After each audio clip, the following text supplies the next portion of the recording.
In Canberra, industry reports are starting to flood in. Last week, it was the draft of the Harper review into competition policy. This week, it was the Paddock to plate review into regulatory hurdles facing the agricultural, food manufacturing, transport and food retailing sectors. And then there's the white paper into rural competitiveness, which is not far away now. I asked Barnaby Joyce if this was a once-in-a-lifetime chance for an agriculture minister to implement significant change in the farming sector. Well, it's certainly a substantial opportunity. I'm going to try and grab it with both hands. As people know, with the white paper, I'm trying to push it as far as I can, and I'm trying to do the very best job I can with 700 submissions or roundabouts that arrived on my table, and I didn't want to let that moment go without giving the best opportunity to try and corral as many of them as possible into the green paper process, from which will come the white paper, which is policy. So a very powerful position. With the Harper review, Pip, yes, it's really important that we look at competition consumer laws, and that the white paper in agriculture actually spoke to this. I was happy in the Harper review how they talked about an effects test. I think that's important. But really the big question that we have to ask after a review of competition consumer law is it easier for a farmer to say, I've been dudded and I want to get a proper resolution through court? Is it easier for a small shop owner to say, I've been treated unconscionably? Is it easier for us to deal with a Section 46 case? If it's easier for the Australian farmer, for the smaller player, to be treated in a fairer way so as to maintain competition in our economy, then I'll be happy with it. But so many people, Pip, try to say, well, competition is just me and the other person, and that's competition, and anything that keeps us in this position is great, and anything that detracts from that is bad. Well, that's not how I see it. Turning to the Harper review, are you worried the main focus is on benefits to consumers and that farmer concerns have not been addressed? Well, you know, you're not going to have a benefit to consumers if you don't have a multiplicity of suppliers, which are farmers.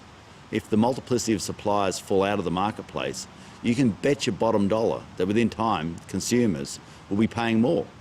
If we lost the capacity, if we basically didn't understand that big players will always be able to extract a better return, so look after your small players, because that's how you keep balance, that's really how you keep competition. And we have got to look to, in this nation, the capacity that people have a fair go in enterprise, a fair go in economics, that when someone goes into business, that they might go out of it because they produce a bad product or they don't deliver on time, but they don't go out of business because someone just used their substantial market power to step on their throat and choke them. Did farmers get let down by the Harper review? Is a person who's delivering carrots and cabbages and peas and tomatoes to a supermarket, are they going to be treated after this in a fairer way or in a less fairer way? If they are treated in an unfair way, is there the capacity for that person to get access to a court process so as to look after them?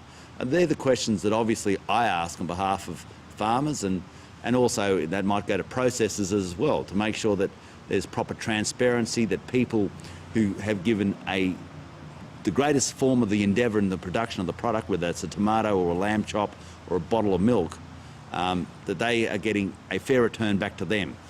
Because I've noted, and I noted this in the white paper, that in 1900, Pip, the farmer got about 85% of a broad basket of products that went back actually to him. They were actually the benefactor of about 85% of the final retail price. By 1950, it was around about 50%. Now they're getting about 10 to 15%. And of course, you can't keep going back to that well, which is inside the farm gate, and say, well, you know, you have to become more efficient there.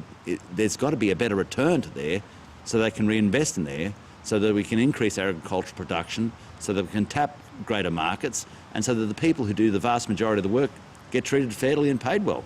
One of the biggest issues in agriculture and food processing is the power of supermarkets. Yet the Harper review makes little mention of legislating to make markets more transparent. Does that worry you? Well, I always think that there has to be a certain code, a certain conduct that is when someone has immense market power, and that they should abide by that. Obviously, if you have immense power, you have immense responsibility to act in a fair way, and our two major supermarkets certainly have immense power. So coming to that is an obligation, I believe, and we certainly know that they make a very good return for what they do, and a substantially better return than the farmers who provide them with the produce to make that return. Now, I think there should be a question asked always: are you making that return because it's just pure efficiency, or are you making that return because your market strength means that you can dominate other players in retail space, dominate other players in the farming space, and dominate them in such a form that you just extract unreasonable conditions, and that's how you make your way forward. And now, the problem with that is there's another word for it. If that is how you're doing it, it's called exploitation, and we don't want to have a set of rules that condone exploitation on the premise that to say anything else is apparently politically incorrect. There are reports that you won't let the Harper review go unchallenged. Do you want markets more transparent like they are in Europe and the US? Yes, I do. I think the greater transparency, if you've got nothing to hide, you've got nothing to worry about, and especially when it comes to transparency in price. That's why I love the sale yard system, because at the sale yard system, I know where my cattle are, I know who buys them, I know what commission is got from the agent on the rail. It works well because of the transparency that's in place.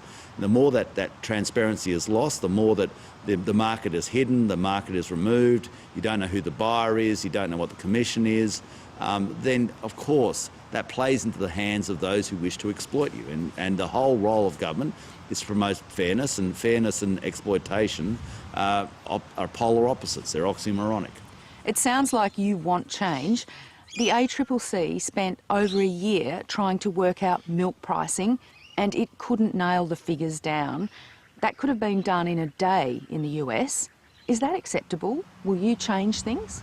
Well, if I was a tyrant, and if you were talking to, the Tsar of Canberra, well, I suppose I could, but you've got to work in a process, and there's a review process, a root and branch review of the Competition Consumer Act, for which the Harper review is one of the parts that adds to the information of it.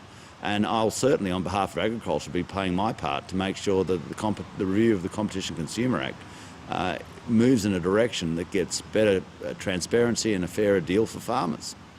The Paddock to Plate report looks at the many hurdles those growing, processing, transporting and selling food face. Clear in the report is the burden of regulation at every level. What can you, as Ag Minister, do? There are so many regulations, but they come from all different directions, Pip. As you know, many of the regulatory aspects that farmers have to deal with are put on them by state governments, and you usually find that when governments start running out of money, they try to create effect in their space by regulation. Now, some of this regulation is essential, but some of it is not. Some of it is over the top, some of it is excessive, and some of it needs to be removed completely. And I want to make sure that, and I've talked about this within the white paper, that excessive regulation that does not contribute to a better return through the farm gate has to have a very good reason to exist. And if there's not an extremely good reason, then it should be got rid of. I've heard you tell audiences, and you're frustrated when you say it, that if you want a dam approved, you have to talk to the Environment Minister. Free trade agreements are the preserve of Trade Minister. For more R&D funding, you have to convince the Science and Finance Ministers, and everything has to go past the Treasurer. What can you, as Ag Minister, get done? Well, that is one of the... Over time, I must say that the agricultural portfolio has been... people have come and borrowed, begged and stole agendas from it to be moved off to other portfolios. I wish that wasn't the case, but we've done all right so far with 2 drought packages and the white paper, which is imminent. It's not that we don't have to take it anywhere else. We're just refining the final stages of it now, and the turnaround we've had in the live cattle trade, turnaround in live sheep, turnaround in milk prices. We're going along all right. We don't put ourselves at the top of the class, but we're doing a pretty good job of turning the show around.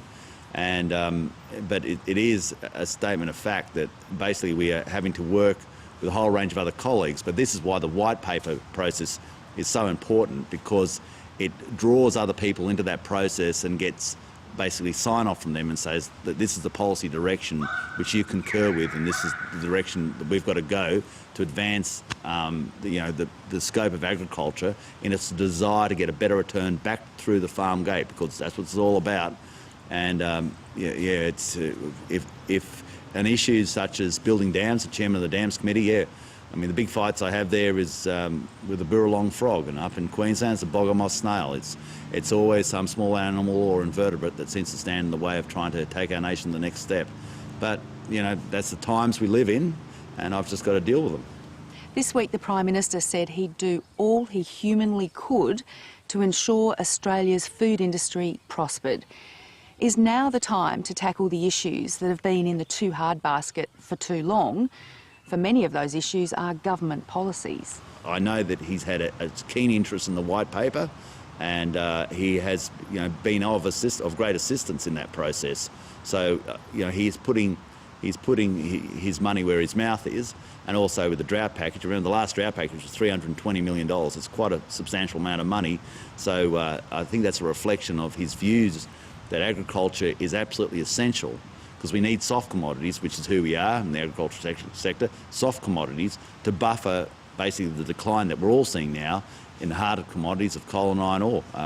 It is not just let's all feel good that we need agriculture to get ahead. It's essential for our nation that agriculture grows.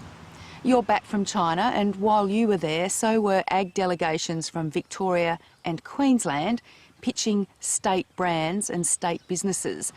Is that the way to go? No, we need to bind together under one banner, because if you're in Heilongjiang province, or you're in Sichuan province, or you're in North Vietnam, I don't give a toss whether you're from South Australia or Queensland. They probably don't even know where either of them is. You're doing well for a lot of them if they can clearly define Australia. Remember, it wasn't that many years ago where we were confused with Austria. So we've got to hold a brand. The brand is Australia. It sells. Believe you me, people put cans of infant formula on their table in China as a status symbol because it comes from Australia. It's seen as clean, it's seen as green, it's seen as a statement that you're getting ahead in life.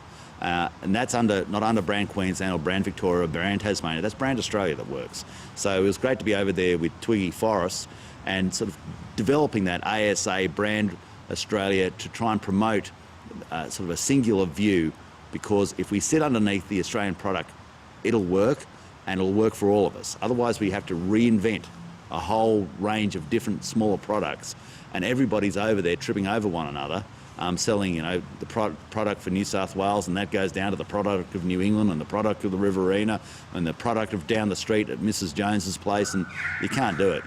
You've got to go to a brand that sells, brand Australia sells, see it as a kangaroo, see it as you like, but that's the one that the vast majority of people overseas understand, stand behind it. Barnaby Joyce, thank you for your time. Always a pleasure, Pip.